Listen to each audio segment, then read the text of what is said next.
Salut, c'est Captain Morpheus et aujourd'hui on va parler du multivers. Bon, ben effectivement, là, je dois prendre la parole, hein, je dois intervenir. Hein, parce on est pas proche, enfin on est proche de manger une merguez et elle est pas fraîche, les mecs. Ouais, tout à fait, tout à fait. Donc il va falloir se réveiller sur certains concepts, hein, parce que je vois certains commentaires, certaines interventions.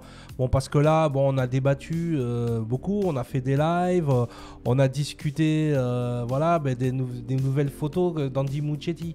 Hein, du tournage, voilà, hein, de Flash, de Michael Keaton, de Sacha Calle en Supergirl. Et c'est vrai que ça fout un petit peu le bordel dans le multivers. Ah, je t'avoue que quand tu connais bon, le sujet sur le bout des doigts, ou que tu connais bien le sujet, ça commence à faire beaucoup. Hein, tu vois poindre au loin les conneries, et surtout quand je vois vos commentaires, je vois poindre au loin l'avalage. J'irai pas plus loin, hein, d'accord. Donc, alors déjà, on va y aller doucement, hein, parce que ça va être un Z sérieux un peu long. On va essayer de comprendre déjà les concepts, hein, les postulats scientifiques sur la théorie du multivers, parce que ça reste une théorie, hein, vous énervez pas, hein. Donc, effectivement, les gens scientifiques, je vais vulgariser un maximum, donc vous énervez pas, pour que j'en sais rien là, ils comprennent ce qui se passe. Parce que là, bon, moi je vois des commentaires, je vois des choses. Enfin, je vous vois prêt à accepter tout et n'importe quoi. À un moment donné, oui, quand je dis de la prostitution, ça va plus loin, les mecs. Là, on est dans la soumission, là.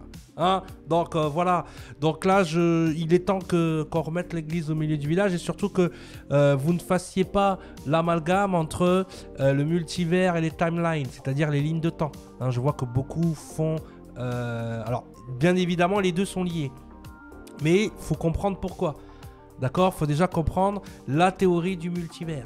Hein. Donc là, on y va, on va pas attendre plus longtemps.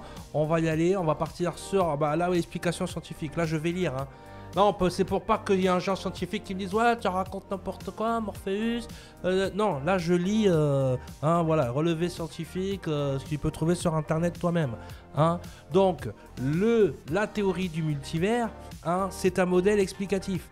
Hein, donc en physique, l'hypothèse du multivers, appelée aussi univers multiple, hein, tu peux le mettre dans le sens que tu veux, est un modèle cosmologique dont une des fonctions est de résoudre les problèmes de la mesure quantique. Donc déjà, on est dans la physique quantique. Hein, un petit peu, enfin un petit peu beaucoup. Donc déjà, concentre-toi. Dans le cadre de la physique des particules élémentaires. Ah, parce qu'il y a des trucs qu'on n'arrive pas à s'expliquer. Donc forcément, comme on n'arrive pas à s'expliquer, on crée un modèle explicatif. Donc la théorie du multivers ne sort pas de l'imaginaire de l'être humain. Elle vient d'un postulat qui dit que sans cette théorie-là, sans ce modèle-là, il y a des choses qu'on ne peut pas expliquer. Oui, c'est l'explication par défaut. C'est pour moi peut-être le terreau pour de futures découvertes scientifiques, hein, comme la matière noire. Tout à fait. On n'arrive pas à la quantifier, on n'arrive pas à la voir, on n'arrive pas à savoir où elle est. Mais sans elle, rien ne tient. Hein, donc c'est peut-être comme ça qu'il faudrait réfléchir les scientifiques au lieu de détruire les théories des autres. Bon, en fait, ça c'est un autre débat. Donc dans le cadre de la physique particules élémentaires, voilà, je l'ai dit. Ce modèle s'inscrit dans un programme d'unification des deux grandes théories de la physique. Hein, c'est ce qu'on appelle la physique unifiée. Hein, j'ai été formé en physique unifiée, tout à fait. Tout à fait. Hein, donc voilà. Donc la relativité générale et la mécanique quantique. Hein, c'est un peu comme dans ton cerveau.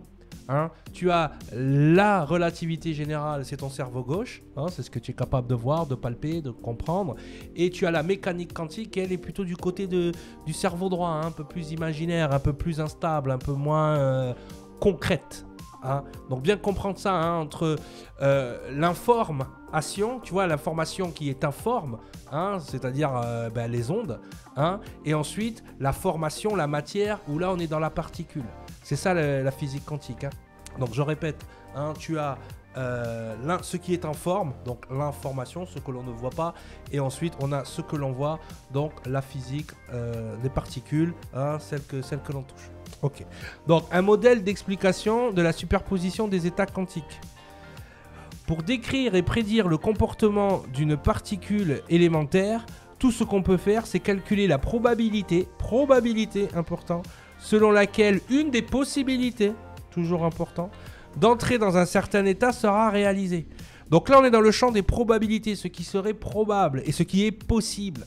Hein. Donc le champ des probabilités, le champ des possibilités, c'est quoi? C'est que effectivement, on est soumis à trois champs. On a le champ des infinies possibilités. On a le champ morphique dans lequel on se trouve, hein, où on transforme les choses. Et ensuite, on a le champ des habitudes, c'est-à-dire les trucs qui ne bougent pas, hein, qui sont tout le temps les mêmes. Donc, rappelle-toi de ces 3 champs. Et là, dans le champ des possibilités, forcément, tout est possible. Il y a plusieurs possibilités probables. Tu vois comment on peut utiliser les mots. Donc, la somme des possibilités s'appelle la fonction d'onde. C'est ce que je t'expliquais tout à l'heure. Hein, de la particule. Elle est calculée pour l'électron pour la fameuse équation Schrödinger. Hein, selon l'interprétation dite de Copenhague, l'électron se trouve simultanément dans toutes les positions décrites par l'équation dans ce qu'on appelle la superposition d'états. D'accord? Les états sont superposés. Hein, ils sont pas... Voilà. Jusqu'au moment où on essaye de l'observer. Exactement. À cet instant-là, la fonction d'onde s'effondre, donc ça c'est pour Schrödinger, d'accord? Et on trouve l'électron dans une position déterminée. Donc ça veut dire quoi? Ça veut dire quoi? Je t'explique. Il y a l'expérience du chat de Schrödinger. Est-ce que tu as déjà entendu parler? Je vais te vulgariser, t'inquiète. Voilà, le chat de Schrödinger. Alors si tu mets un chat dans une boîte, hein, tu le laisses pendant quelques temps, et il y a 2 possibilités à ce moment-là. Le chat est à la fois vivant et à la fois mort. Tant que tu n'as pas ouvert la boîte, il est à la fois vivant et à la fois mort. Donc on est dans la position de l'équation de Schrödinger. Toutes les possibilités sont là. Hein, voilà, effectivement. Donc, tu ne pourras savoir si le chat est mort que si tu fais le choix d'ouvrir la boîte et d'observer l'état du chat. Tout à fait. Au moment où je te parle, ma chaise, là, dans mon dos, elle est à l'état de particule. Je ne la vois pas. Toi, tu peux la voir. Hein. Donc, par rapport à ton observation, tu vois une chaise noire et blanche. Moi, par rapport à mon observation, je ne fais que la sentir. Je ne sens que le champ électromagnétique de la chaise sur le champ électromagnétique de mon dos. Est-ce que tu comprends? Mais à la seconde où j'observe, hop, je saute dans ton univers, c'est-à-dire l'univers où où on voit la chaise. Est-ce que je vois que tu commences à comprendre? Ah, ça y est, ça commence à monter, la lumière à tous les étages. Voilà. Donc, effectivement, c'est important parce que la fonction d'onde, hein, d'information, s'effondre à partir du moment où tu la regardes. Là, elle devient particule, elle devient une position déterminée. Hein. Donc, pour les avocats de l'idée des univers parallèles, comme Everett, par exemple, lui, il n'est pas tout à fait d'accord pour ça. Il ne dit pas qu'il y a un effondrement de la fonction d'onde, mais que toutes les possibilités sont réalisées. Mais chacune dans un monde différent. Hein, il y a un monde où je ne me tourne pas et je ne vois jamais ma chaise. Est-ce que tu comprends ça? D'accord? Dans cette interprétation, à chaque interaction entre un observateur et une particule qui est dans une superposition d'état, c'est-à-dire que la particule, elle existe dans plusieurs superpositions. Il y a, par exemple, il y a un univers où les particules de couleur sont rouges. Elles ne sont pas noires et blanches. Et ainsi de suite, ainsi de suite. Hein, qui est dans une superposition d'état. Des univers parallèles donc se créent, contenant chacun un des états possibles et une copie de l'observateur. C'est-à-dire que toi, donc tu as la réalité et ensuite à chaque fois que tu vas observer quelque chose, tu vas créer ta copie de cette réalité. Mais elle se fait à travers plusieurs choses. Elle se fait à travers tes prismes, ton regard, ton ressenti. Elle se fait à travers plein de choses, à travers tes choix. Est-ce que tu choisis de passer ton temps à regarder ma chaise ou pas? Je sais que depuis tout à l'heure tu regardes ma chaise, calme-toi.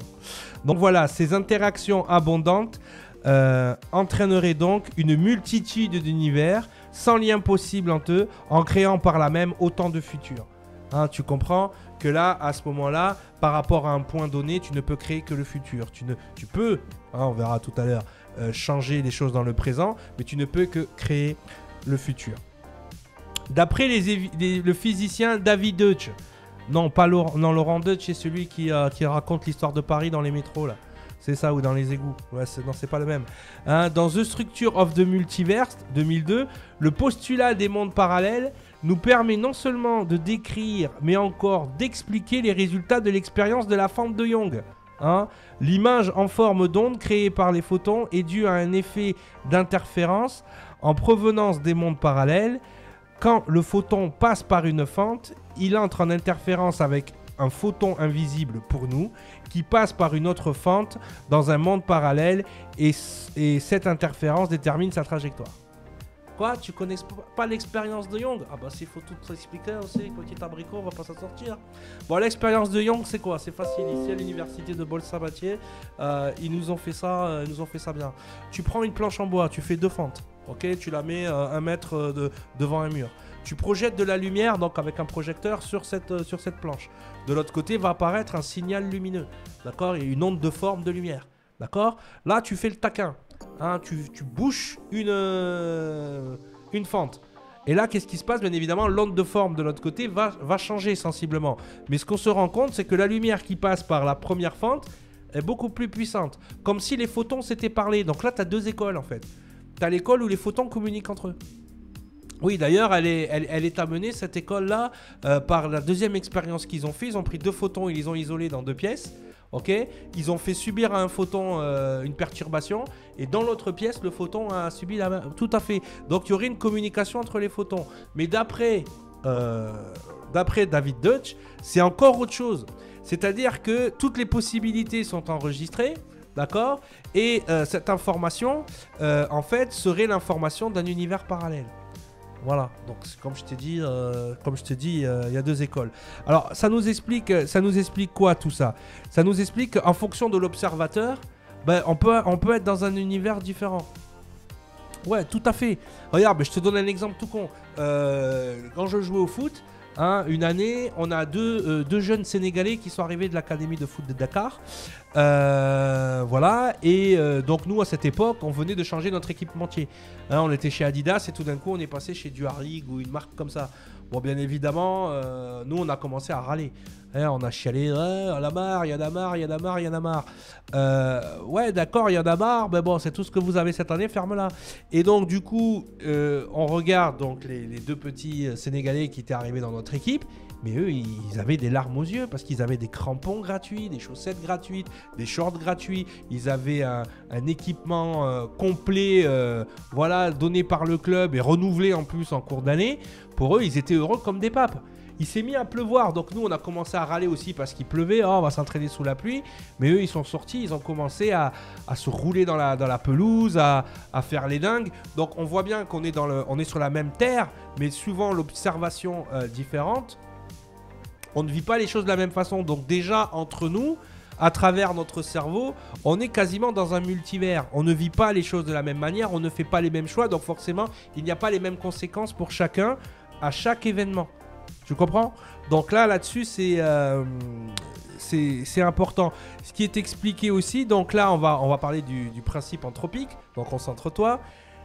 Certains modèles de multivers peuvent expliquer les énigmes de la cosmologie associée à ce qui est désormais de convenu d'appeler le principe anthropique.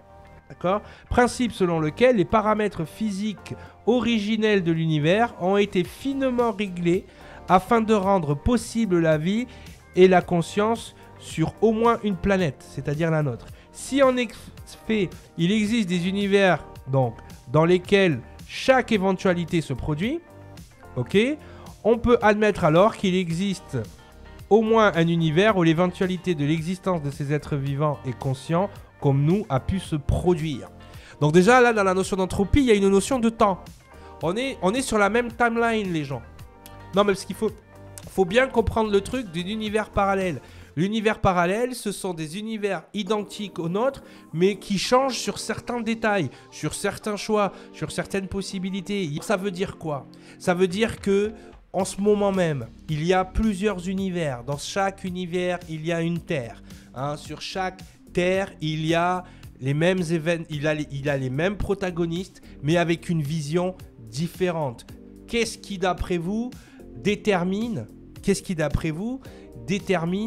la vision différente? Ben, ça peut être des choix. Hein, juste le choix. Il y a un univers où j'ai choisi de faire cette vidéo et un univers où j'ai choisi de ne pas la faire. Et oui, petit abricot, tu restes à faire des commentaires à la con. Hein, voilà. Donc, tu vois, c'est ce genre de choix-là qui vont déterminer que, par exemple, le meilleur exemple qu'on peut connaître, n'est-ce pas, c'est celui, par exemple, regardez, Batman. Batman, on a un multivers où c'est Thomas Wayne qui est tué et donc c'est Bruce Wayne qui devient Batman. D'accord? Et on a un autre multivers où c'est l'inverse, c'est Bruce Wayne qui se fait tuer et c'est Thomas Wayne qui devient Batman. Mais ils coexistent tous les deux dans la même ligne de temps. C'est-à-dire qu'on est dans la même timeline. C'est juste que ce qui se passe à l'intérieur de la timeline est différent. D'accord? Donc là, tu vas me dire, ouais, mais alors le Doc Brown, quand il est... Marty, il est retourné, puis l'almanach, et puis mon cul sur la con. Effectivement, Doc Brown, il te montre que qu'est-ce qui se passe. On a la première ligne de temps principale, on va l'appeler Terre 0. Hein? Bon, Marty fait le con avec l'almanach. Donc il en retourne, l'autre, il retourne dans les années 60, et il crée, du coup, avec l'almanach, Biff, il crée un autre 1985. Mais il ne crée pas qu'un autre 1985. Il crée une nouvelle Terre avec un nouveau Biff, avec un Biff riche, avec ceci, avec cela. Est-ce que tu comprends? C'est que chaque choix peut créer un univers à chaque moment.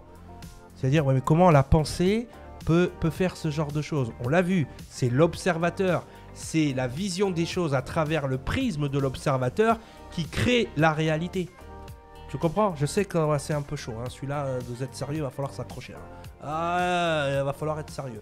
Donc, effectivement, si tu regardes, et c'est facile à comprendre, regarde un univers et regarde l'IRM d'une zone neurale du cerveau. C'est la même chose, mec. Ah ouais, c'est comme si on était à l'intérieur du cerveau de quelqu'un. Et donc, du coup, par holofractographie, notre cerveau sert à la même fonction que le cerveau de l'univers. Ah, tu commences à comprendre. Donc voilà, donc ce qui n'est pas possible dans l'absolu, donc voilà, c'est que Marty, donc Biff a créé un autre 1985, c'est comme s'il a... Et en fait, c'est pas qu'il a créé un autre 1985, il a slidé dans un univers où il a eu l'almanach. Donc il y a un univers où il a l'almanach et il devient riche. Qui a été créé par le Biff qui est retourné dans le passé. Et c'est peut-être ce qui se passe avec notre ami Flash. Parce que Flash, dans le temps, on nous dit pas qu'il voyage dans le multivers.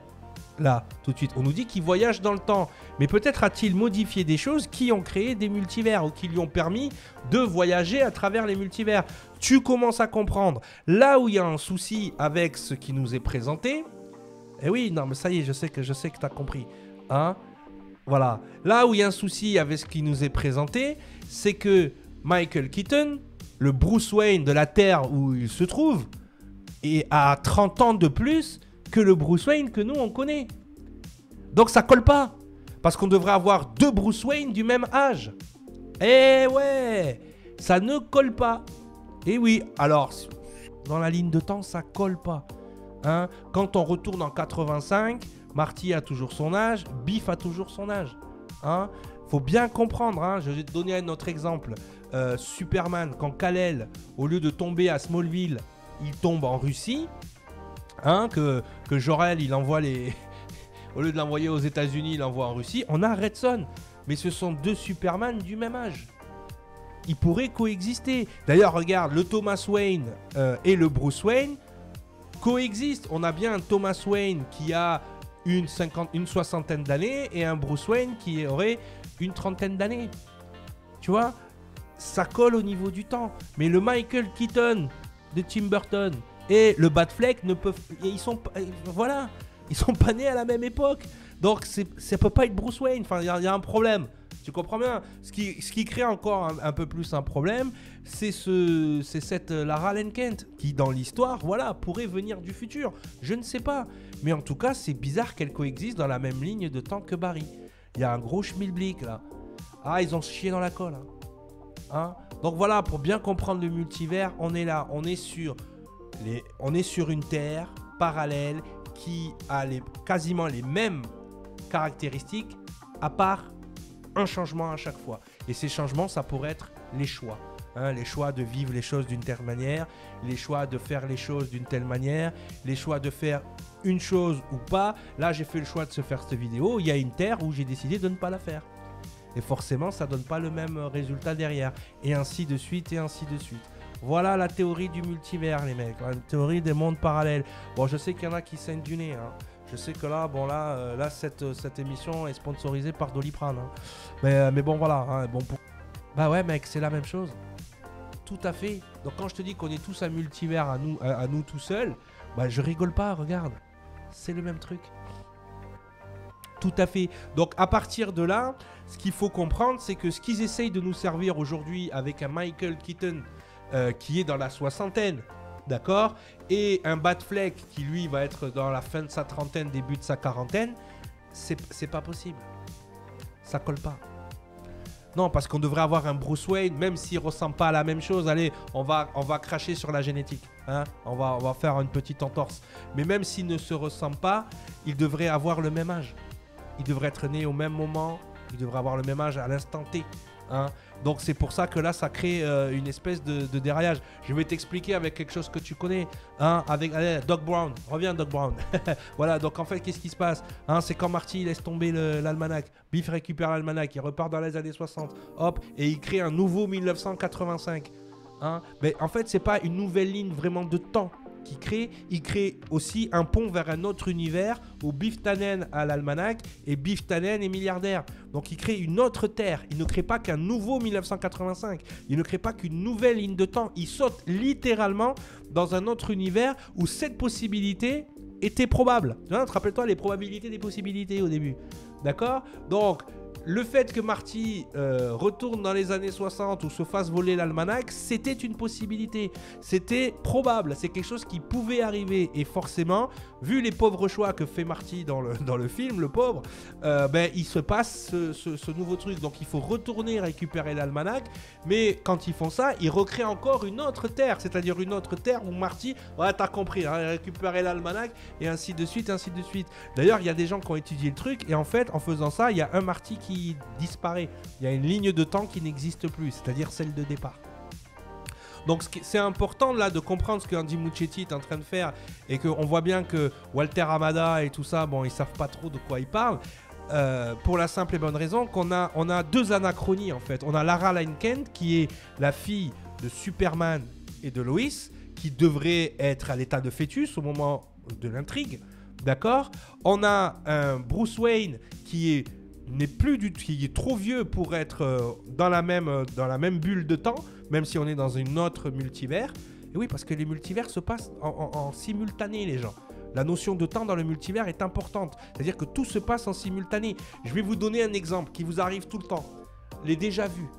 Les déjà-vus ont été théorisés de cette manière. C'est-à-dire, ah tiens, j'ai l'impression que j'ai déjà fait ça. Oui, il y a une fraction de seconde avant, là, il y a un autre toi dans un autre multivers qui a fait le même truc. Et le temps que ça arrive jusqu'à ton cerveau, boum, t'as l'impression que t'as fait le truc. C'est une théorie, hein. Je dis pas que c'est ça la réalité. Mais beaucoup de gens ont ces expériences de déjà-vu. C'est quand même impressionnant. Il y a ce qu'on appelle l'effet Mandela. Ah, tout à fait. Il n'y a pas si longtemps, il y avait beaucoup de personnes qui étaient convaincues que Mandela était mort dans les années 90. On a appelé ça et tu peux taper l'effet Mandela sur Google.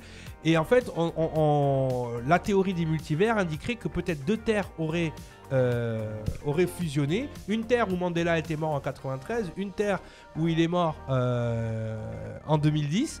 Et voilà quoi. On serait dans cette théorie-là. Je théorise, hein, je dis pas que c'est le cas.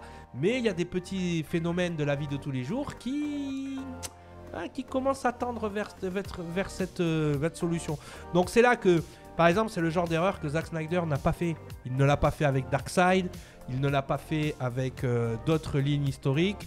Là, en voulant faire du multivers chez DC, ils sont en train de remettre en question les théories scientifiques. Et puis surtout, ils essayent de retomber sur leurs pattes, sur les conneries qu'ils ont cumulées.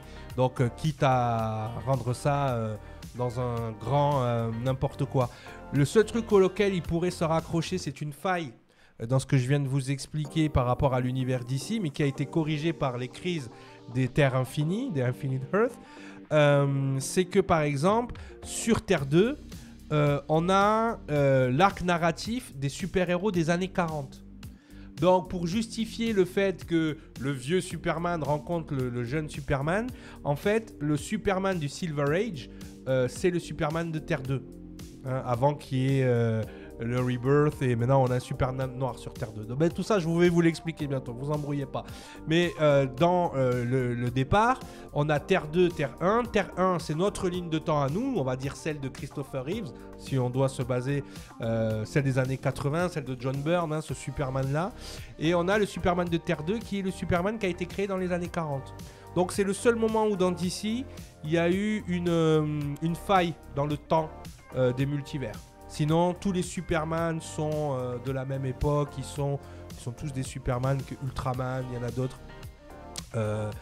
par rapport à ça. Donc je vous invite à vous renseigner sur le multivers d'ici.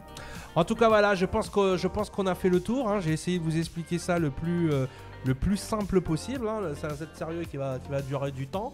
Je vais essayer de vous monter ça pour que ce soit cohérent. Donc rappelez-vous, hein, ne confondez pas les lignes de temps, hein, avec les multivers. D'accord ? Chaque choix que vous faites change le multivers dans lequel vous êtes. Hein. Là, par exemple, je décide d'aller me doucher. Ben, je vais aller dans un multivers où il fait un peu plus frais après ma douche. Ainsi de suite, ainsi de suite. Pensez au champ des infinies possibilités. Hein. C'est parce que le champ des impossibilités se transforme dans le champ morphique que le champ des habitudes change. Hein. C'est comme ça que l'univers évolue, c'est comme ça que la nature évolue, qu'on a l'évolution, la sélection naturelle. C'est grâce à ce passage. Il faut savoir que le temps lui-même était informe au début. D'accord ? C'est-à-dire que c'est ce qu'on appelle le temps imaginaire. Hein, le temps imaginaire, c'est quoi ? Mais c'est qu'avant le Big Bang, le temps n'était pas de forme énergique. Il n'est pas calorique. D'accord ? Il n'était pas énergétique. D'accord ? C'est, pour vous expliquer, c'est très simple. Hein, vous regardez ce Blu-ray, c'est du temps imaginaire. C'est-à-dire que tant qu'il est dans la boîte, je sais qu'il y a 2 DVD de 2 heures, donc il y a 4 heures de film là-dessus, 4 heures de narration, 4 heures d'histoire. Mais tant qu'il est sous forme de boîte, c'est du temps imaginaire. Pour qu'il devienne temps réel, temps mécanique, temps énergétique, temps calorique, il va falloir que je prenne le DVD, que je le rentre dans un lecteur. Là, le lecteur, avec son énergie, va projeter le film sur mon écran. Et là, l'univers du film va être projeté sur mon écran. Bah, c'est peut-être ce qu'on est en train de vivre. On voit peut-être une grande projection. Mais par exemple, dans cette boîte, j'ai la version 4K où on voit un petit peu mieux, et j'ai une version classique où on voit un petit moins bien. Hein. Je peux vous sortir, non, je ne la sors pas parce que je me suis torché le cul avec la version de Joss Whedon. C'est un autre univers. Hein. C'est la même histoire avec des petits détails différents. Vous voyez, mais tant que c'est dans la boîte, ça reste du temps imaginaire. Et au moment du Big Bang, le temps était imaginaire, et puis il y a eu le Big Bang et le temps est devenu mécanique, calorique, énergétique, et c'est ce qu'on est en train de vivre aujourd'hui. Donc voilà, c'était le petit moment science de Z sérieux, hein, comme ça, ben voilà, vous arrêtez de dire des conneries. Pour ceux qui disent ouais, mais j'ai pas besoin de savoir tout ça pour apprécier un film, ben crève la bouche ouverte, hein, tu sers à rien sur cette planète, hein. Va-t'en, va manger un kiwi, hein, en heure de pointe sur l'autoroute. Allez, je vous la souhaite bien bonne. Ne vous laissez pas avoir par les défaillances de Walter Hamada. Jetez à l'œil, hein. Ah, jetez à l'œil le japonais, hein. Ah non, mais ça va finir au sabre, toi et moi. Ah non, mais tu le sais. Tu sais qu'à un moment donné, c'est une question d'honneur chez toi. Mais tu n'as pas d'honneur, hein. Ah non, tu n'as pas d'honneur, hein, Walter. Hein. Et on dit, tu vas manger des coups collatéraux, hein, si tu continues, hein. Donc tu nous fais ça bien, hein, tu appelles Zach. Je te donne son numéro, tu appelles Zach, ça va aller mieux. Hein. Allez, que Raoult vous garde, hein, c'était Captain Morpheus, et on se dit à très bientôt. Bye.